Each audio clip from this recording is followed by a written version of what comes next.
बाहों में भरकर। इतना कहकर युग उस लड़की की कमर पर हाथ रखता है और उसे अपने सीने से सटा लेता है। वो लड़की युग से दूर हटते हुए कहती है, कुछ बातें बनाना तो आपसे सीखे। अच्छा चलिए ये बताइए कि मैं आपके लिए क्या हूँ? क्या हूँ मतलब ये कि मैं आपकी जिंदगी में क्या अहमियत रखती हूँ। युग उस लड़की से मजाक करते हुए कहता है, तुम कुछ अहमियत नहीं रखती मेरी जिंदगी में। मेरी जिंदगी मुझसे है, ना कि तुमसे। युग का जवाब सुनकर वो लड़की नाराज हो जाती है और मुंह फुलाते हुए कहती है, मतलब इतने दिनों से जो कुछ आप मेरे साथ कर रहे थे वो सब दिखावा है। सब लड़के ना एक जैसे होते हैं। उन्हें लड़कियों से ना बस एक ही चीज चाहिए होती है और वो है उनका जिस्म। जहाँ आप लोगों का मतलब निकलता है, आप लोग हमसे मुंह फेर लेते हैं। इतना कहकर वो लड़की वहां से उठने लग जाती है। तभी युग उसका हाथ पकड़ते हुए कहता है, अरे तुम तो नाराज हो गई। मैं तो मजाक कर रहा था मेरी जान। तुम जानना चाहती थी ना कि मेरी जिंदगी में तुम्हारी क्या अहमियत है, तो अब गौर से सुनो। इतना कहकर युग उस लड़की को फिर से अपने पास बैठा लेता है और उसकी आंखों में देखते हुए कहता है, तुम मेरी जिंदगी का H2O हो। वो लड़की हैरानी के साथ कहती है, H2O हूँ मतलब तुम मेरी जिंदगी का पानी हो जिसे पीकर मैं अपनी प्यास बुझाना चाहता हूँ। तुम मेरी जिंदगी की ऑक्सीजन हो जिसे मैं अपनी सांसों में भरकर जीना चाहता हूँ। इतना कहकर युग उस लड़की के करीब चले जाता है, इतने करीब कि अगर अब वो जरा सा भी आगे बढ़ता तो उसके होंठ उस लड़की के होंठ से टकरा जाते। वो लड़की एक लंबी आह भरते हुए कहती है, आप रुक क्यों गए? बोलते रहिए ना। तुम मेरी जिंदगी का वो हसीन ख्वाब हो जिसे मैं रोज देखता हूँ। तुम मेरी जिंदगी का वो सुकून हो जो मुझे तुम्हारी बाहों के सिवा कहीं और नहीं मिलता। तुम मेरी जिंदगी का वो हिस्सा हो जिसके बिना मैं कुछ नहीं। सच तो ये है कि मेरा तुम्हारे बिना कोई वजूद ही नहीं। युग को पता ही नहीं चल पाता कि कब बातें करते करते उसके होंठ उस लड़की के होंठों से टकरा जाते हैं। दोनों के ही होंठ चिपक गए थे, ठीक उसी तरह जिस तरह भंवरा फूल से चिपकता है। जब युग और वो लड़की एक दूसरे को स्पर्श करते हैं तो दोनों को अपने अपने बदन में एक कंपकपी सी होती है और दोनों एक दूसरे को अपनी बाहों में भर लेते हैं। वो दोनों कब रेत पर लौट जाते हैं उन्हें पता ही नहीं चलता। उस लड़की की काली साड़ी में युग पूरी तरह गूंथ चुका था। कोई इस बात का अंदाजा ही नहीं लगा सकता था कि उस लड़की ने साड़ी भी पहनी हुई थी। ऐसा लग रहा था जैसे वो साड़ी एक चादर हो जिसमें वो दोनों समाये हुए थे।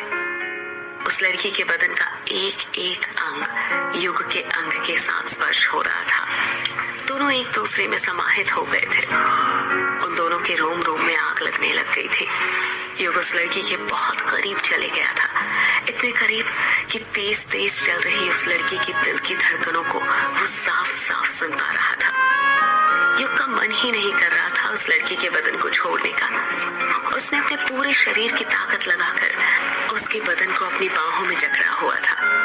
वो लड़की बड़ी हिम्मत से अपने हाथ छुड़ाते हुए युग को रेत पर लेटाती है और एक एक करके उसके शर्ट के बटन खोलने लग जाती है। युग अपने आप को उस लड़की को सौंप देता है और रेत पर ही लेटकर आहें भरने लग जाता है। वो लड़की युग के शर्ट के बटन खोल देती है और उसके माथे को चूमने लग जाती है। वो लड़की युग के माथे को चूमते हुए कहती है, आप मुझे भूलोगे तो नहीं ना?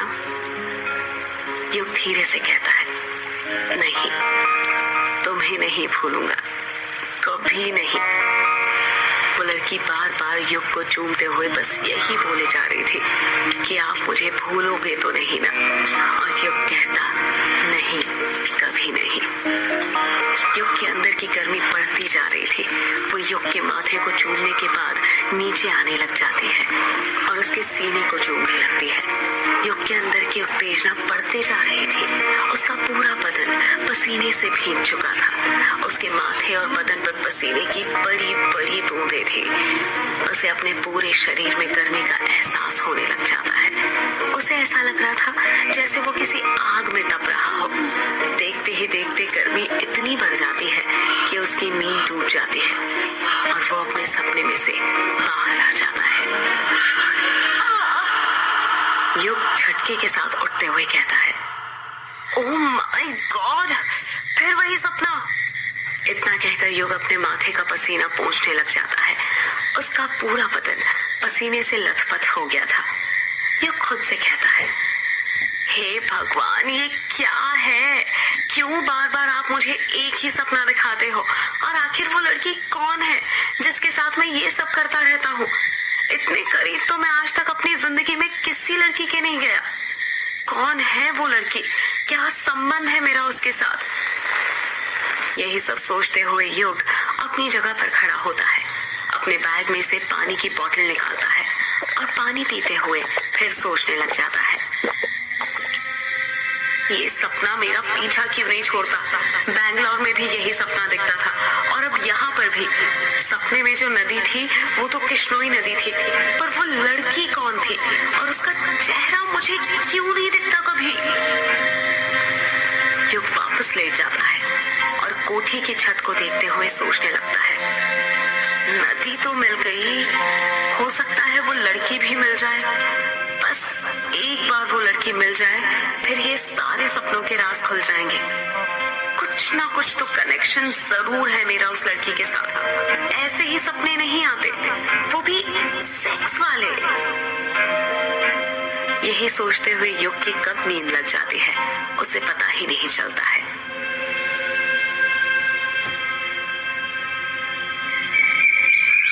सुबह हो गई थी और सुबह के 7 बज रहे थे। अभिमन्यु अभी तक गहरी नींद में सो रहा था। तभी मुर्गे के बाग देने की आवाज सुनाई देती है और अभिमन्यु की नींद खुल जाती है। अभिमन्यु उबासी लेते हुए अपनी आंखें खोलता है और देखता है कि युग उससे पहले ही उठकर बैठा हुआ था और कुछ सोच रहा था। अभिमन्यु हैरानी के साथ कहता है, अरे युग, तू कब उठ गया और सुबह सुबह इतनी गहराई के साथ क्या सोचने लग गया? पहले तो युग के मन में आया कि वो उसे अपने सपने के बारे में बताए, फिर अगले ही पल उसने सोचा कहीं अभिमन्यु उसे पागल ना समझ ले, इसलिए उसने कहा, कुछ नहीं यार, बस ऐसे ही बैठा हुआ था। अभिमन्यु अचानक से कहता है, वैसे तूने बताया नहीं? युग हैरानी के साथ पूछता है, क्या नहीं बताया? यही कि तूने बैंगलोर क्यों छोड़ दिया? तेरा यहाँ पर आने का मकसद क्या है? यार, मैंने बैंगलोर को नहीं छोड़ा है, बल्कि बैंगलोर ने मुझे छोड़ दिया है। मतलब? मैं कुछ समझा नहीं। तू साफ साफ बताएगा, बताना क्या चाहता है? मतलब ये कि मेरी बैंगलोर में जो जॉब थी वो चली गई। अभिमन्यु शॉक्ड होते हुए कहता है, क्या कहा? जॉब चली गई? पर कैसे? युग चुप रहता है, कुछ जवाब नहीं देता।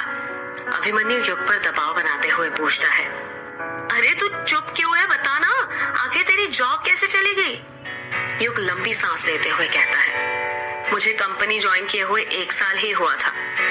सब कुछ ठीक चल रहा था, ऐसा लग रहा था कि लाइफ सेट हो गई और इसी कंपनी में फ्यूचर सेट हो जाएगा। पर जैसा हम सोचते हैं वैसा होता कहाँ है? होता भी कैसे? आखिर जिंदगी में सब चीजें हमारे मुताबिक होने लगे तो उसे जिंदगी नहीं, कोई फिल्म की कहानी कहते हैं। अभिमन्यु बीच में ही युग को टोकते हुए कहता है, यार तू बातें घुमा मत, हाँ? सीधे सीधे बता, हुआ क्या है? युग अपनी बात को आगे जारी रखते हुए कहता है, सब कुछ ठीक ही चल रहा था कि तभी हम लोगों को बताया गया कि कंपनी लॉस में चल रही है, जिस कारण कंपनी के फाइनेंशियल कंडीशंस खराब हो गई थी। फाइनेंशियल कंडीशन से उभरने के लिए कंपनी ने 50 एम्प्लॉयज को निकालने का फैसला किया था और जब लिस्ट आई तो उस लिस्ट में मेरा भी नाम था। पर ऐसे कैसे? तुझे कैसे निकाल दिया? तेरा तो कैंपस सिलेक्शन हुआ था ना और पैकेज भी अच्छा था। हाँ, पर तुझे पता है मेरी फील्ड इलेक्ट्रिकल और इलेक्ट्रॉनिक्स थी, पर साले काम कोडिंग का कराते थे, पूरा घिस के रख देते थे, इतना परेशान करते थे कि आप खुद जॉब छोड़ दे या फिर खराब परफॉर्मेंस करने की वजह से आपको वो खुद निकाल दे। तुझे पता है ये कंपनी और कॉलेज वालों के बीच एक बहुत बड़ी सेटिंग होती है, ऐसी सेटिंग? देख, मैं बताता हूँ। कंपनियां हर साल कॉलेज में आती है, जिससे कॉलेज का नाम होता है, और हर साल नए एडमिशंस होते हैं। पर क्या कभी तूने ये सोचा है कि जो कंपनियां आती है और हर साल कभी 100 तो कभी 200 स्टूडेंट्स का सिलेक्शन करती है, उनको किन की जगह पर रखा जाता है? किन की जगह पर? उन एम्प्लॉयज की जगह पर जिनको पिछले साल कैंपस सिलेक्शन करके लाया गया था। यही सिलसिला चलता जाता है और कॉलेज और कंपनियों वालों का धंधा चलता रहता है। पर साले ये नहीं सोचते कि जिनको उन्होंने जॉब से निकाल दिया, उनका तो 1 साल खराब हो गया ना। वो तो इसी उम्मीद से थे कि अब पूरी जिंदगी उन्हें कंपनीज के साथ काम करना है। चल, ये सब तो ठीक है, इसमें कॉलेज और कंपनीज वालों का दोष था। तेरी बात समझ रहा हूँ मैं, पर फिर तूने दूसरी कंपनी में कोई जॉब के लिए अप्लाई क्यों नहीं किया? ऐसा तो था नहीं कि दुनिया में बस एक ही कंपनी है, और तू गवर्नमेंट जॉब के लिए भी तो ट्राई कर सकता था ना। तुझे क्या लगता है मैं बेवकूफ हूँ? पिछले 1.5 साल से दोनों जगह ट्राई ही तो कर रहा हूँ, पर कुछ हो ही नहीं रहा। जॉब हलवा थोड़ी है कि यूं ही मिल जाए। मिलती भी है तो काम की नहीं मिलती, ऊपर से पेमेंट कम। मतलब ये कि तुझे जॉब से 1.5 साल पहले निकाल दिया गया है। हाँ, पिछले 1.5 साल से जॉब ढूंढ रहा हूँ और जॉब पाने के लिए कोचिंग भी ज्वाइन करी, पर कुछ काम नहीं आया। बल्कि उसी चक्कर में सारी सेविंग्स भी खत्म हो गई।